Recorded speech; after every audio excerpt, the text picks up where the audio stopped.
تصابی عمل مضبوط ہو وہاں لوٹ مار کا بازار گرم نہیں ہو سکتا۔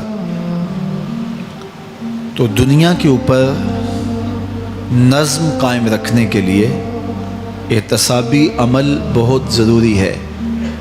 دنیا بھر کے دانشور یہ بات کہتے آئے ہیں۔ اگر جرائم ختم کرنے ہیں تو انصاف فراہم کرنا پڑے گا۔ اگر عدالتیں قابل فروخت مال بن جائے، تھانے بکنے لگ جائیں، تو پھر معاشرے جرائم سے پاک نہیں رہ سکتے۔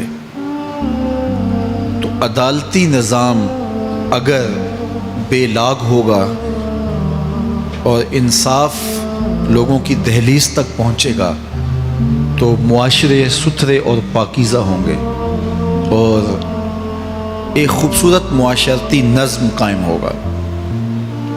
تو احتسابی عمل اور عدالتی نظم اچھا رکھنے کے نتائج ہم اپنی آنکھوں سے دیکھتے ہیں۔ تو کیا آخرت کا احتساب ہونا ضروری نہیں؟ جہاں افراد کا اور قوموں کا فرد عمل پیش ہو اور پھر جزا و سزا ان کو دی جائے۔ تو اسلام نے جو معاد اور آخرت کا تصور دیا ہے، یہ فرد اور قوم کی زندگی میں ایک نظم پیدا کرتا ہے۔ لیکن ہر دور میں جو مجرم ہوتے ہیں، جن کا کام ہی لوٹ مار ہوتا ہے، وہ کبھی نہیں چاہتے کہ احتسابی عمل مضبوط ہو۔ وہ چاہیں گے کہ عدالتیں قابل فروخت جنس بن جائیں، تھانوں کی گولیاں دی جا سکیں اور انصاف کبھی بھی قائم نہ ہو۔ تو بے لاگ احتساب کا وہ کبھی بھی رواج نہیں پڑنے دیں گے۔ جو لوگ آخرت کے تصور کو جھٹلاتے ہیں، ان ساری قوموں کو دیکھ لیں جنہوں نے آخرت کو جھٹلایا۔ وہ قومیں ہیں جو برائی میں لت پت تھیں اور گناہوں بھری زندگی بسر کر رہی تھی۔ اب ایسی قومیں کبھی پسند نہیں کرتی کہ کوئی آخرت بھی ہو جس کا خوف انہیں گناہوں کی اور بدیوں کی زندگی سے نکالے، کیونکہ وہ اس زندگی سے نکلنا ہی نہیں چاہتے۔ تو آخرت کا وہ ڈٹ کے انکار کرتے۔ قریش مکہ نے بھی آخرت کا ڈٹ کے انکار کیا اور کہا کہ ہم آخرت کو نہیں مانتے، چونکہ اگر وہ آخرت کو مان لیتے ہیں تو پھر زندگی کی تمام تر مکاریاں، دجل و فریب، تلبیسات، لوٹ مار، ظلم و جبر جو کمزوروں پر وہ روا رکھے ہوئے تھے، اس کا جواز باقی نہیں رہتا تھا۔ تو اس لیے انہوں نے اس کا ڈٹ کے انکار کیا۔ قرآن مجید کی جتنی بھی مکی صورتیں ہیں ان میں آخرت کا اثبات کیا گیا ہے اور معاد کو ثابت کرنے کے لیے دلائل دیے گئے ہیں۔ یہ سورہ القیامہ، یہ بھی سورت نزول کے اعتبار سے مکی ہے۔ سورت کا آغاز قسم سے کیا جا رہا ہے۔ لا اقسم بیوم القیامہ، روز قیامت کی قسم یاد کرتا ہوں۔ اللہ تعالیٰ نے قیامت کے دن کی قسم کی۔ ولا اقسم بالنفس اللوامہ، اور قسم ہے ملامت کرنے والے نفس کی، اس جان کی قسم جو اپنے اوپر ملامت کرے۔ انسان کے اندر جو نفس ہے وہ اس کو برائی کا حکم دیتا ہے۔ حکم دینے والے کو آمر کہتے ہیں اور اسی سے مبالغہ کا صیغہ امارہ ہے، بہت زیادہ حکم دینے والا۔ تو جو نفس انسان کو برائی کا حکم دیتا ہے اس کو نفس امارہ کہتے ہیں۔ بہت زیادہ برائی کا حکم دینے والا. لیکن اللہ تعالیٰ جل شانہ دین کی برکت سے جب نفس کی اصلاح کرتا ہے تو نفس امارہ نفس لوامہ بن جاتا ہے، جو ملامت کرتا ہے، برائی پر بندے کو روکتا ہے. اندر ایک جنگ چلتی ہے، بندہ گناہ کرتا ہے لیکن اندر اس کا نفس اس کو ملامت کرتا ہے کہ تم غلط کر رہے ہو. تو اندر جو جنگ چل رہی ہوتی ہے، نفس ملامت کر رہا ہوتا ہے، گناہ بھی چل رہا ہوتا ہے، تمام عمر طوفان سے کھیلتے گزری، نیا کے ڈوبنے کا ڈر بھی رہا. تو یہ اندر جو کھینچا تانی ہے، ملامت اور گناہ، پھر توبہ بھی ہوتی ہے، پھر گناہ بھی سرزد ہو جاتے ہیں.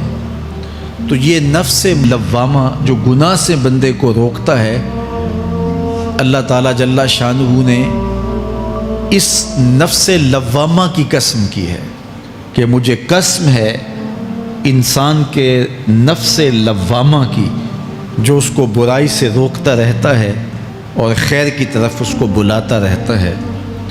تو قیامت کی قسم کی اور نفس لوامہ کی قسم کی. اور جب نفس مزید ترقی کرتا ہے اور پھر اندر نیکی کی قوتیں پنپتی ہیں، تو ایک وقت آتا ہے کہ پھر انسان نیکی ہی کے ماحول میں جینا شروع کر دیتا ہے. تو پھر نفس کو اطمینان ملتا ہے. اس نفس کو نفس مطمئنہ کہتے ہیں. اور جب نفس مطمئنہ بن جائے تو قیامت کے دن اللہ تعالیٰ جل شانہ آواز دے گا کہ میرے لیے گناہوں کو چھوڑنے والے، آجا تیرا رب تیرا منتظر ہے. سورہ الفجر میں ارشاد فرمایا، یا ایتھا النفس المطمئنہ ارجعی الی ربک راضیۃ مرضیہ فادخلی فی عبادی وادخلی جنتی. اے نفس مطمئنہ، آجا، تیرا رب تیرے پہ راضی اور تو رب پہ راضی، میرے بندوں میں داخل ہو کے میری جنت میں داخل ہو جا. تو اللہ تعالی ہمارے نفس کو نفس مطمئنہ بنائے. تو نفس لوامہ بھی غنیمت ہے، جو گناہ پہ ملامت کرتا ہے. تو اللہ تعالیٰ جل شانہ نے قیامت کے دن کی قسم کی، تو ساتھ نفس لوامہ کی بھی قسم کی. قسم تو کوئی بھی کرے تو سننے والا متوجہ ہوتا ہے کہ یہ جو قسم کی جا رہی ہے تو یہ کسی عنوان کی اہمیت کو بیان کرنا مقصود ہے. تو پھر قسم اگر رب کرے تو پھر سمجھنے کے لیے کافی ہے کہ وہ کتنا اہم مضمون ہوگا جس پہ میرا رب ہو کے قسم کر رہا ہے. تو قیامت پر اللہ تعالیٰ قسم فرما رہا ہے تاکہ اس کا قسم فرمانا اہل عقل کے لیے کافی ہو کہ اس کے اس بات کے لیے اس سے بڑی کیا دلیل ہو سکتی ہے کہ میرا رب اس پہ قسم کر رہا ہے. اَيَحْسَبُ الْإِنسَانُ أَن لَّن نَّجْمَعَ عِظَامَهُ. اللہ تعالیٰ ارشاد فرماتا ہے کہ کیا آدمی یہ سمجھتا ہے کہ ہم ہرگز اس کی ہڈیاں جمع نہیں فرمائیں گے. یہ ایک کافر تھا، عدی بن ربیعہ، یہ مراد ہے یہاں انسان سے. ایک روایت کے مطابق ابو جہل بن حشام مراد ہے.